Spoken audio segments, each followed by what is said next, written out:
Hello and welcome back to a More Perfect podcast. In this episode, we're going to be continuing my interview with Chloe Cole. In the first part of this interview, we discussed Chloe's path towards transgenderism and her transition. We discussed the lies that were peddled not only to her, but to her parents as well. And we discussed the medical malfeasance that led her towards life-changing decisions for not only her body, but also for her life. So without further delay, let's pick up where we left off at the moment Chloe realized something was wrong, and where she continues to discuss her detransition process. But it wasn't until towards the end of my junior year when I was taking a psychology course, and towards the end of the course was focused on children and their psychology and cognitive development, and like the role that the mother, the father, and parenting plays in that. And yeah, I was told, like, in my appointments for these treatments, that like the drugs could affect my ability to mother children, which I didn't really care about because I was 13. I wasn't thinking about something like that. Why would I be? Yeah. And the surgery, of course, would take away my ability to breastfeed. But to me, it was like, well, even if I do have kids, like, why would I do that? I'm not a woman. Men don't do that kind of thing. Mm-hmm. And I didn't know, like, the importance not only of having and raising my own family one day, but of that unique female experience of using what God gave you to nourish your children. Yeah. And upon realizing this, it really hurt that I I wouldn't be able to do this.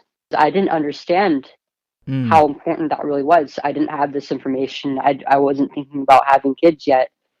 And Okay. no matter what I was told, I just don't think that as a kid I would have been able to fully appreciate any of it. It honestly sounds like you were freaking preyed upon by a bunch of psycho doctors. It's tragic. And then this class comes along. Is that when it dawned on you that Yeah, after that class, how did your thinking start to change? yeah, it was like I'm losing opportunities as an adult by making these decisions as a kid. Mm-hmm. And no matter what I do to myself, nothing will change the fact that I'm a woman. It's just what I was born with. The human body has a remarkable ability to heal from a hell of a lot. God created an amazing machine. Talk to me about feeling like a woman again. You said life post surgery was harder. And then, of course, the psychology class was like a watershed moment for you. What happened when you started to embrace womanhood again? It took a while for me to come to that point. For a while, I was just in a state where I couldn't really do anything. I was just kind of in my room the whole day. I wouldn't really come out other than to get a little bit of food and water or use the restroom. But I just isolated myself completely, and I didn't really know what to do with myself. It sounds like I'm making it up, but the word detransition just kind of popped into my head one day, and Mm-hmm. it started to click. And I looked it up. I started researching it. I discovered a community online of people who have had experiences like mine, Yeah. who feel like they've been harmed by transitioning, Mm-hmm. or they regret it, and they've gone through the process of medically transitioning, or they were lucky enough to escape it even narrowly and just assisted. And there are some people who are still transitioning for questioning, and others who were just curious. Yeah. And before that point, I started talking about my experiences on my personal social media and with the trans community, and I was very quickly ostracized. Hmm. And they made fun of me for my regret. They told me, like, you should have known what you're doing to yourself. Like stop making us look bad, because this is your fault and you need to deal with it. Stop talking to us about it because you're making us uncomfortable, and Yeah, no. your voice is harmful. No. You were Yeah, you but were 13 years old, 14, 15. None of this none of it could possibly be your fault. And yet, the audacity of these people to come after you for regretting a heart-wrenching experience in your life, these decisions of great magnitude that you made, that's disgusting. That's yeah, disgusting. some of them would say things like, "Well, I knew at that age. I knew when I was younger, Mm. even. So you have no excuse." And these are the very same people, the most vicious of these people in the community, or the same ones who encouraged me, who celebrated me after each milestone of my medical transition. Wow. And then they kind of But like, and then they turned on you yeah, once you started to regret it, once you started to go against the grain, so to speak. yeah, and I don't think I was even being pushy or anything. Like, I don't think I wasn't saying things like, "Oh, nobody should transition," or like, "Oh, you guys need to stop," because it was nothing like that. Mm-hmm. But after I started browsing these communities around detransition and transition regret, it really started to click that I was lied to and preyed upon both by the trans community and by my doctors, and I wasn't alone. No, no, you weren't. There's a whole subreddit of people that have done exactly what you said. You definitely are not alone in this, as I'm sure you've discovered in your journeys. You've done multiple rallies, but we'll get into that in a little bit. Yeah, that subreddit is that was one of my first stops, and it's crazy how fast it's growing. But I find it hard these days to visit it. It's really quite painful to read everybody's stories. It's very reminiscent of the first few months and the first year of stopping my transition. Mm-hmm. I really don't want anybody. No, it's not something. It's not anything that I would wish on my worst enemy. It sounds absolutely brutal. I can't imagine what you were going through. So at this point, when you started to feel like a woman again, you're regretting your surgery. People that were formerly supporting you are turning their backs on you. What actions, other than finding others who are going through the same thing, did you take? Did you stop taking the chemicals? Did you have to consult your doctors again? What did your parents say? What was the process? I mean, my parents didn't even know how to react. Hmm. I feel like they were equally devastated as I was, honestly. Mm-hmm. Mm-hmm. I think it was just as difficult for them as it was for me throughout this whole process of both transitioning and detransitioning. Just to see your child drastically change just within a matter of months and years into someone that really they aren't, and then years later it seems to be all for nothing. Mm. I I haven't really brought myself to talk face to face with them about it because I'm scared. I don't want to see the pain reflected in their eyes. But I know it had to be just how hard it had to be for them. Yeah. But I stopped taking testosterone cold turkey, which I feel like was kind of irresponsible, but it would have been pretty difficult to taper off it anyways. But it wasn't easy, and I didn't really have any guidance from my doctors Really? and how to do this. They're just kind of like, okay, yeah, do whatever. I had to request my own blood test from my endocrinologist. Like she wasn't even the one who brought that up. I told her like I don't identify as transgender anymore. I don't want to be male anymore. Mm-hmm. I've accepted the fact that I'm biologically female, and I want to know where my sex hormone levels are at in comparison to the average girl my age, Yeah. which is a pretty reasonable expectation. And I told her like I want the guidelines for a girl my age. Mm-hmm. But when I got the results back, it was showing the average hormone levels for an adolescent boy, which obviously was of no help. That was when I first started to realize like I'm not going to get any help from these people. I am going to have to do this completely on my own. Wow. And my therapist, my gender specialist, and everybody else who got me into this mess, they were of no help. Hmm. And I was going through a pretty rough time on top of like losing my support from the trans community. I lost pretty much all my friends from school. Like a lot of them had simply just moved out of the area, but the ones who were left were they. I think it was just kind of uncomfortable to be with somebody who was under so much distress. But they're also pretty left leaning. And though I don't think of this as like a right or left issue really, Yeah. they are very they're they were the closed mind sort, and because of our disagreements, they didn't really want to be with me anymore. And I just didn't really have anybody by my side my senior year, and it got to the point that I actually had I dropped out of high school, and I did get a diploma equivalent, which was A the GED. state certificate. I managed to make some friends outside of school, and I don't really know exactly what it was, but I just kept pushing through in hopes that things would get better from there. Yeah. I didn't have very much hope, but it was there, and I forced myself to. I just put myself out there, and I made amends with my family because my relationship with them was pretty strained over the years, and I started to think like I want to speak out publicly on this issue someday, but I don't know if I'm ready yet. I don't really know where to start, but I just in around March or April last year was when I started using Twitter as a platform to talk about my own experience. And I've been pretty focused on that for the past year. You've been through the circuit, as I like to say.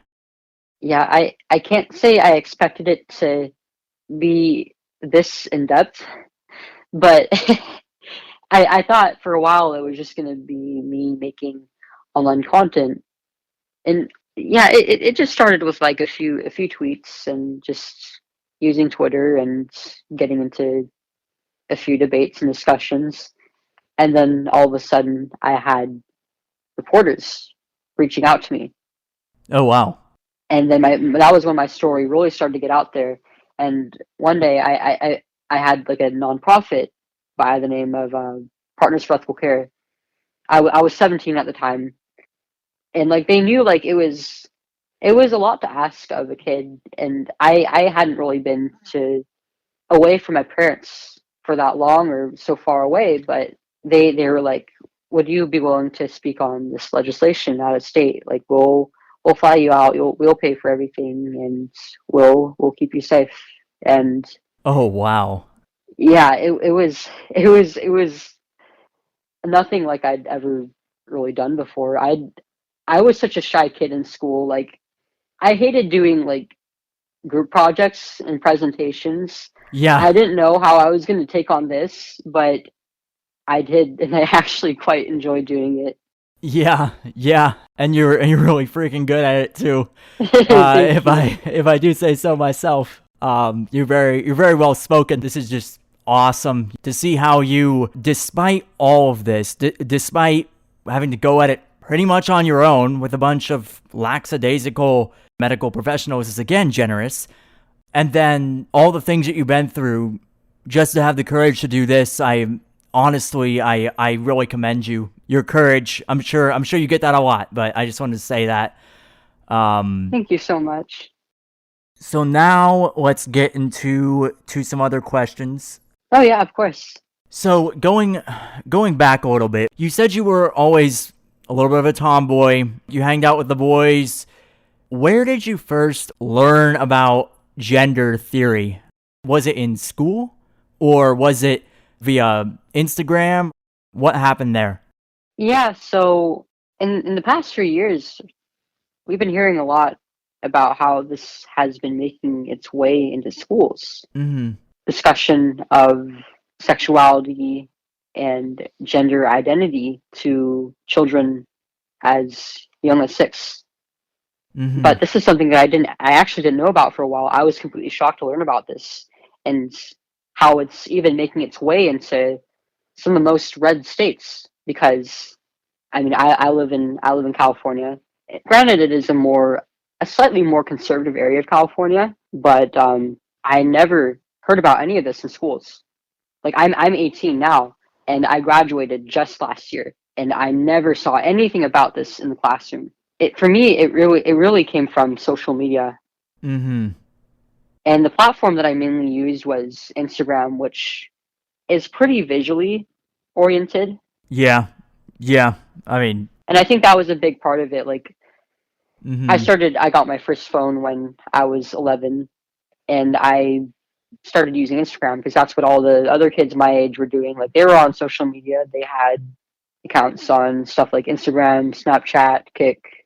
TikTok wasn't really a thing yet, Oh but God. I remember Kick. yeah, Kick was, no one uses that anymore. nobody uses that anymore, and thankfully. But now we have even more platforms, if we're being honest here. But yeah, I didn't start seeing it right away, but I saw a lot of like the very sexual posts of, especially of like of women. Mm. And I was a young girl, just a few years into puberty. I was already pretty self conscious and had a habit of comparing myself to like my older sisters and family Mm. members and my friends. But now I had like this like hyper ideal presented to me, Yeah. and I knew like I can't match up to this. Like I started to feel even less like a woman because Mm. who what was my worth if I couldn't feel pretty or be pretty? I felt so ugly. I Mm. I felt like something was wrong with me in the way that I looked, and that I would never ever be a good woman Mm. if this is what I was supposed to be.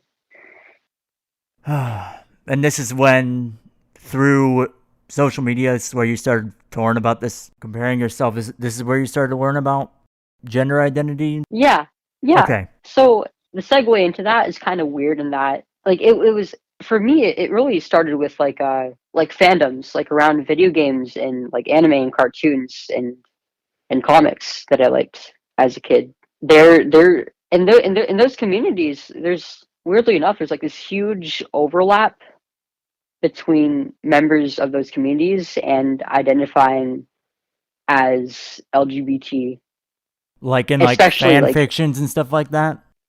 no, no, not like fan fictions, like the actual users of these communities, and Oh. they would talk about like their experiences, like being gay or pansexual or transitioning and their gender dysphoria, and it was like, wow, I've never really seen anything like this before. This is really interesting, and I want Mm-hmm. to learn more about it. And like it kind of appeals to kids in a way that these communities are really like they're very infantile, but they also have like these people. They use like all these new words that I didn't know Yeah. to describe themselves, and they have like these really colorful flags, and it's presented in such a happy way. Yeah. Like Yeah. they seemed so happy with themselves, and they seemed proud, and like they really knew who they were, and it was like, Mm-hmm. wow, like this is really impressive. And well, maybe this I wonder if I mean I really relate to these people. I wonder if I'm like them. Mm. It's like a smiling face on a dark reality, would you say? It really is. Speaking of these people, I have friends that say that transgender surgeries are medically necessary. They'll say things statistically, most people don't regret receiving gender affirming care. 2 to 3% or something. I think I've heard said that people who detransition are a small minority, and they shouldn't be regarded as significant compared to the transgender population as a whole. They might also say in doing a surgery, you're taking a risk of complications. Any sort of complications are a result of botched medical care, but there isn't anything wrong with a double mastectomy, done correctly. Now, obviously, I don't believe you're a statistic at all. You're a real person. You said earlier this isn't really a political issue. I agree with you there. It's been politicized, but especially the issue of medically transitioning minors, injecting minors with chemicals. It's a human rights issue to me. Oh yeah, absolutely. It transcends politics. It's us as human beings, and how we treat other human beings just by virtue of being human. Doesn't matter what race, doesn't matter whatever, or even where you are in the world. To me, it's a human rights issue. Nonetheless, these are things that I've heard. What do you have to say as someone who went through these things personally? I feel like regardless of how much of the population people like me represent, something still went wrong with us. And it's important that our doctors try to figure out what went wrong and to take steps to prevent what happened to us to happening to their other patients. And that being said, we don't know the actual statistics around detransitioning or transition regret because it's very skewed. These studies are very flawed. A lot of them are done under a very short period of time, some as short as 3 months after a surgery even. And it's all self-reported data, which is pretty unreliable, which I think that's not really special about this. It's just kind of how psychology is right now. But they skew the definition of regret. Like there is a study done on kids who had a double mastectomy, and they didn't ask whether they regretted it or not. They asked whether they felt more masculine and less feminine after losing their breasts.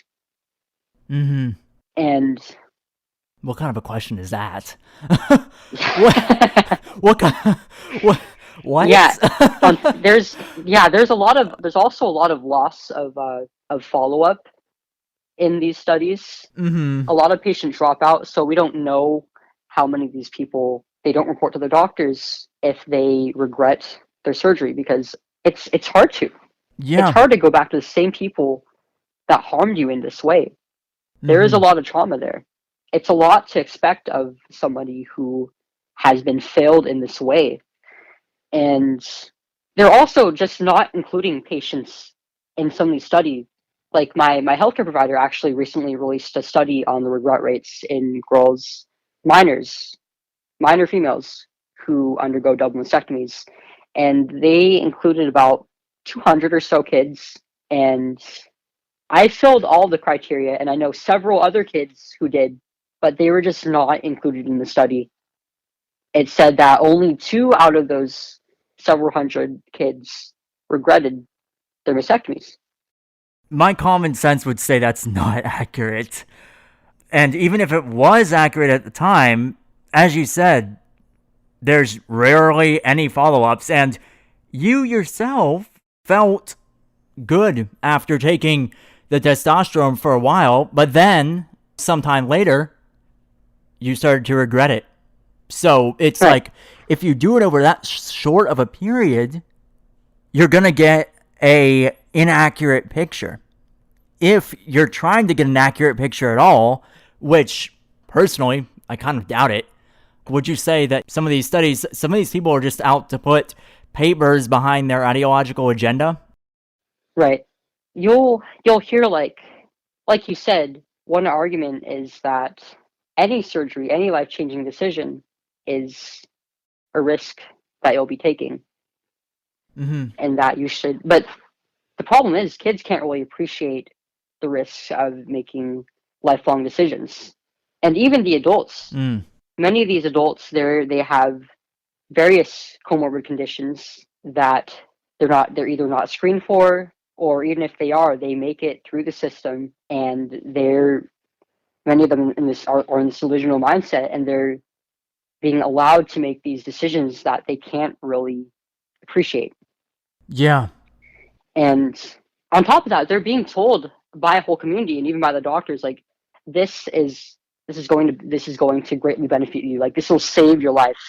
You often hear the gender affirmative care model and these treatments and these surgeries as being life-saving.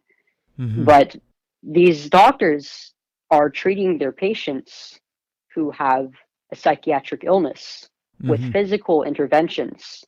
And these people have perfectly healthy bodies. There is nothing wrong with their bodies other than their own perception of them. And it actually, Mm. most of these treatments will actually shorten your lifespan greatly. So it's Mm-hmm. very disingenuous.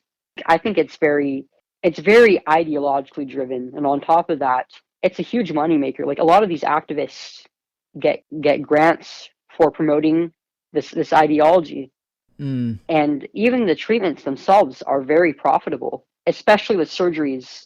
And these pharmaceutical companies make a lot off of chemical drugs like Lupron, which are the puberty blockers that they use, Mm-hmm. and the cross-sex hormones. Mm-hmm. And it's basically guaranteeing that you'll have a lifelong patient, Wow. especially with all the complications that'll rack up over time. It's a racket on top of all the other things that are wrong about this. You have that to consider as well.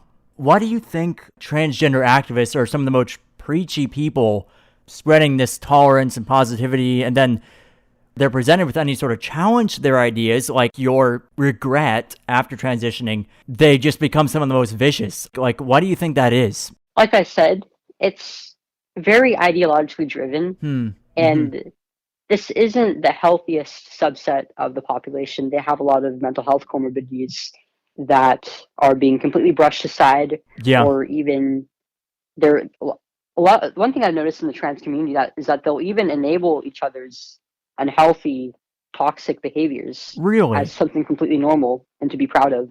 Yeah, that would certainly make for a unstable community and then unstable behaviors. Right. Mm-hmm. These are unstable people, and many of them come from broken homes, or they were bullied, or they don't really have contact with their families anymore, often voluntarily, because they're told like, oh, your family isn't going to accept you.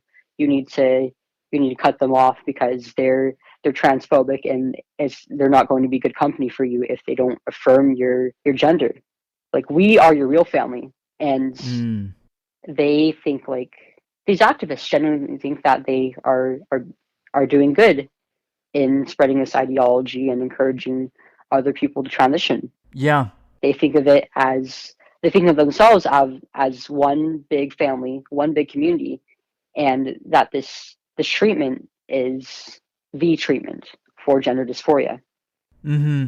and that should never be questioned because it's life saving. It's of the essence that dysphoric men and women and even children get these treatments as soon as possible. So, do you think they have any sort of credence? Do you think that there's anyone who transition like might benefit at all? Yeah, I mean, I've met a few transgender people Mm-hmm. who are not like the trans community. They completely dissociate themselves from it. They do not believe that children should be transitioning and that there should be more safeguards for people who want to transition. And the difference between them and the so-called transgender community, I think, is that a lot of them are much older, a lot further into adulthood than these younger people who are transitioning, and so they have more experience in life. They're a lot more level-headed, and they've gotten to experience a lot more in life, like having kids, Mm-hmm. or even just thinking about the possibility of it, and then deciding later that they don't really want to, and that they're okay with not raising their own family. And Yeah. they're a lot more sane because of that, because they allow themselves to have that time. And many of them are older, and they came from a generation where this isn't immediately affirmed and medicalized as soon as possible. Like, they went through um, like extensive therapy and screening before they were allowed to transition, and they they know that they are not actually the opposite biological sex. Like, they are grounded in reality, but they see this as a means of treating a condition that they have, and that they know like they won't actually become the opposite sex, that they will only be mimicking Mm-hmm. men or women. Mm-hmm. Yeah.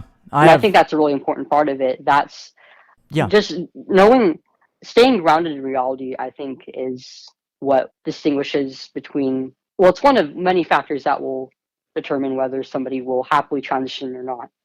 Mm-hmm. There are some who have made this informed decision, who understand, one, reality, that they're only mimicking a man or mimicking a woman, and they see it as a treatment to what I assume is a serious condition. I would say a serious condition. And, they have knowledge that a minor, like under the age of 18, Right. I'd say you cannot possibly possess this. I understand that's what you're advocating for, to stop the medical transition of minors. Yeah, this is never an appropriate course of treatment for kids ever. But I think that I do think that I do think that adults should be allowed to go through this. But I've also met a lot of people who started transitioning as adults, and they still came out the other way regretting it and feeling like they were put in harm's way. Yeah. Because a lot of them were like, even the adults aren't really being given the full picture of how this will affect their lives and their health. Oh, really? And yeah, and a lot of these patients presenting with gender dysphoria Mm-hmm. have serious comorbidities that are just not being addressed. Mm-hmm. Just like some of your other conditions, it sounds like they weren't properly addressed. Right. Okay. That unfortunately makes sense, considering your experience and then hearing, the same thing. What would you say to people, to children specifically, who are questioning their gender now, who are in those communities, who are being led down this path of darkness? Is there any resources you would recommend to them, or even their parents? Yeah, I would say that if you're a kid who is struggling with distress relating to your birth sex and you have a desire to transition, Mm-hmm. chances are that you aren't really participating in any clubs at school or active in a sport, and you have such ample time that you are able to just sit around and ponder things and introspect. And I think introspection can be a good thing, but there is always such thing as too much of a good thing. And a problem that I've noticed with a lot of these dysphoric kids, and even in my own case, Mm-hmm. was that I wasn't really doing anything. I was often on the internet because I turned to the internet because I was being bullied at school and I felt like I didn't really have any friends. Mm-hmm. And it did give me a sense of community for a while, but the problem is you're not actually interacting with anybody, and you're oftentimes you're not really doing anything that is constructive. Mm-hmm. Whereas if you were in like a school club or in band or in a sport, you would be working together with other people and other people your age towards a goal and building friendships and companionship and learning teamwork. And I think that that's a really important thing that these kids often lack. But the best thing to do is, well, a lot of this comes from social media, and social media and the internet in general it's harmful especially for a developing mind. Yeah. And even for adults. Yeah. And it's best while you're still growing, while you're still learning about the world, to stay off of it as much as possible, and just to live in the real world, and to try and build your relationships with people, with your family, with your friends, with the community around you. Yeah, I can totally vouch for that. I mean, yeah, to build yourself and give yourself a sense of purpose. Yeah. But the best thing to do really about these feelings is to just wait it out, because it's cliche. You often hear a lot about kids going through phases, but it's true.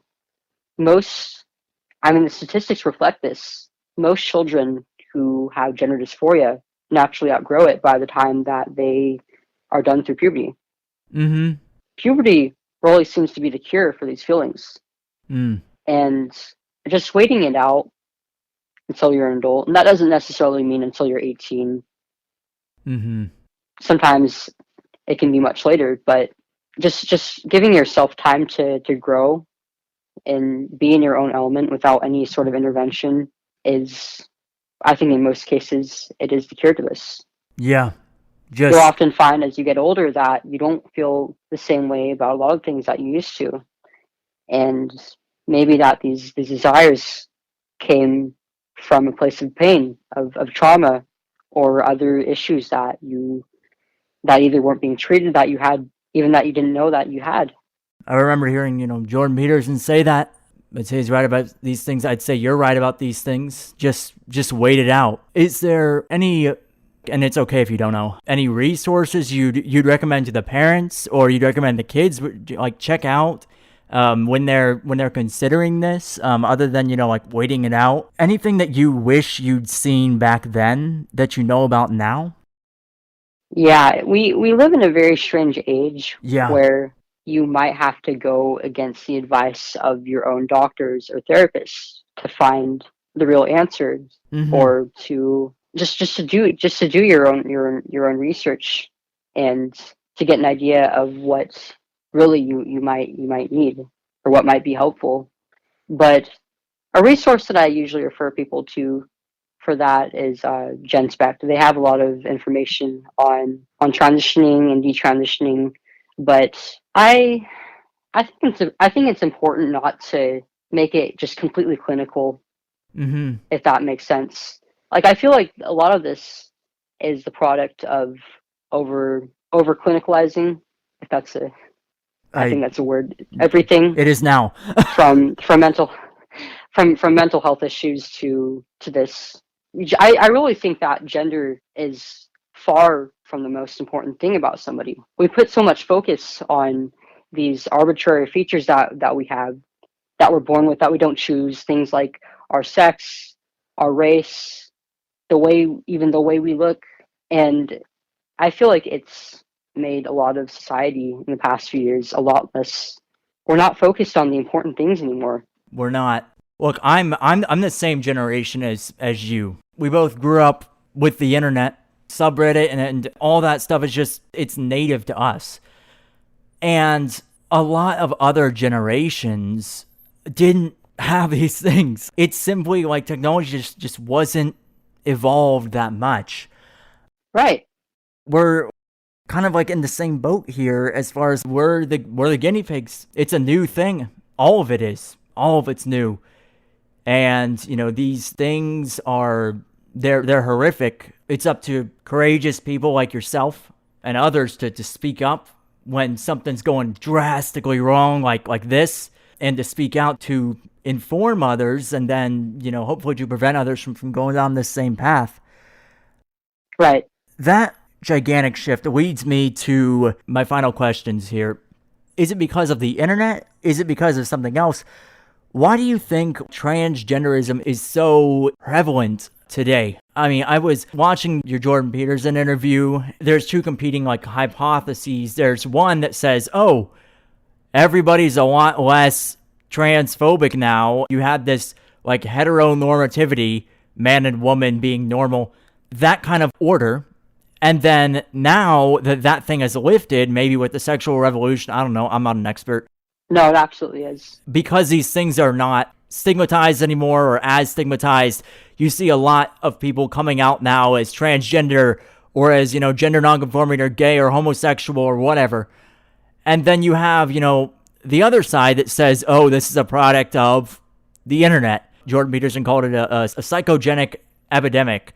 How do you think of it? Why do you think these issues are really so prevalent today? I think it's a mix of both of those things. Mm-hmm. They're not, I don't really think that those are mutually exclusive, but I feel like it definitely comes from the sexual revolution and the second and third waves of feminism.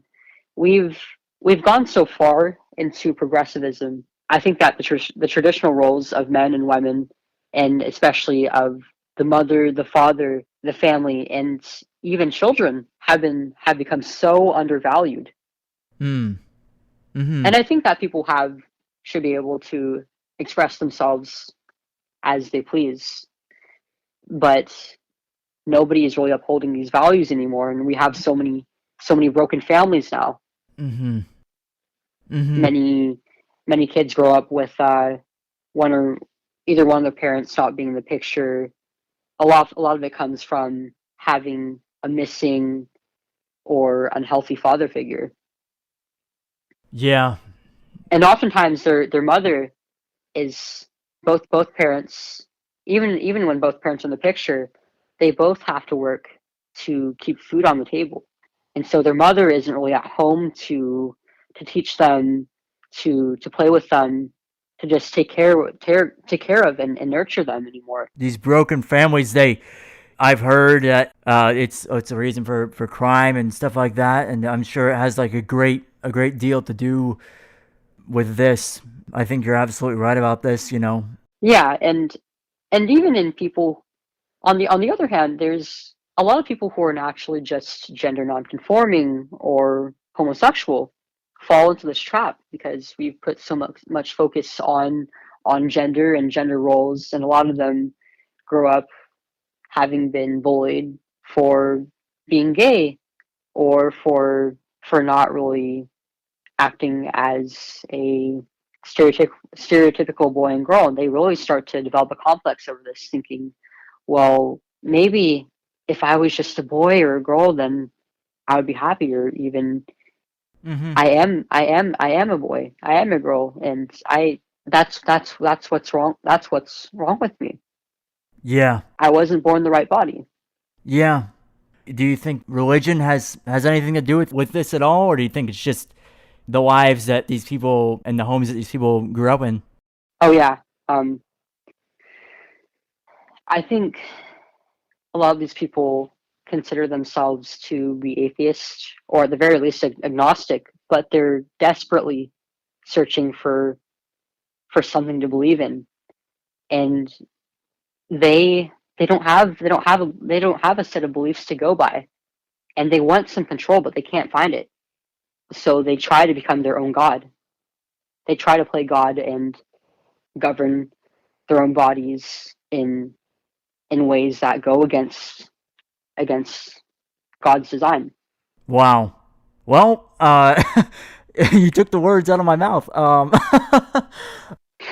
I did hear, you allude to that earlier, and it's just been on my mind. Like as a Christian, and this is my opinion.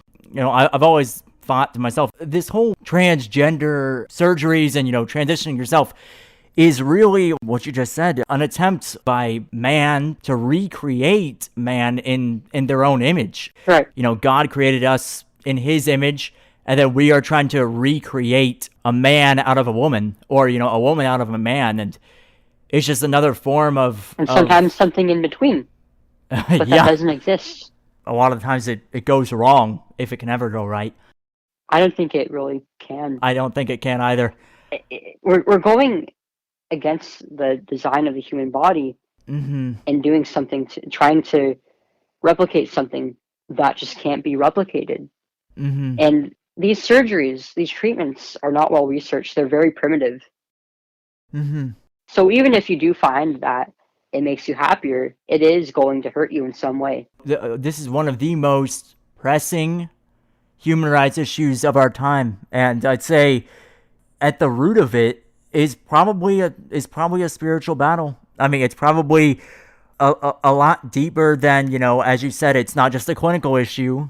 It's not just even a mind issue. I'd say ultimately it can become some sort of a spiritual battle. So, Oh yes, it is. mm-hmm. You're doing the right thing, Chloe. You really are. Any last things that you'd like to say to anybody who may be on the fence about this issue, may not know what they're identifying as, or maybe confused? Yeah, so I think the best thing to do really is to get both perspectives, to listen to people on both sides, Mm-hmm. both transgender people themselves and people who have been through the process but regretted it or were found that it harmed their bodies. I really wish that I had the perspective of somebody like me when I first started transitioning, because I didn't even know the word detransition Mm-hmm. until I stopped. If I knew what I did now, I really don't think that I would have made this decision. Mm-hmm. That being said, I don't want to push people either way, either towards transitioning or towards detransitioning, because I've been through both, and both are very difficult, and I can't make the decision for somebody else. It is something that it's a decision that you'll have to make on your own, and it will not be immediate. This is something that will take years of, it's a decision that will require years of contemplation and just experience in the world and working through these feelings. I'd say you're absolutely right, Chloe. Thank you so much for what you're doing. You are really helping so many people. Coming on the show, you're going to reach so much more people. Thank you for everything you're doing. You're really fighting for people who are innocent. I mean, children are being taken advantage of, and the courage that you have, your will, it's jaw-dropping. It's amazing. Thank you so much for everything you're doing. And thank you. I really enjoyed this, by the way. I really enjoyed having you on the show. Thank you so much, everybody, for listening to my interview with Chloe Cole. It's really important to use your voice to speak out about these important issues, regardless of how hard they are to talk about, and this one is certainly hard to talk about. It's important because, while it may not affect you personally, it might affect your younger siblings or even your sons and daughters. The transgender movement, it sounds good on the surface, right?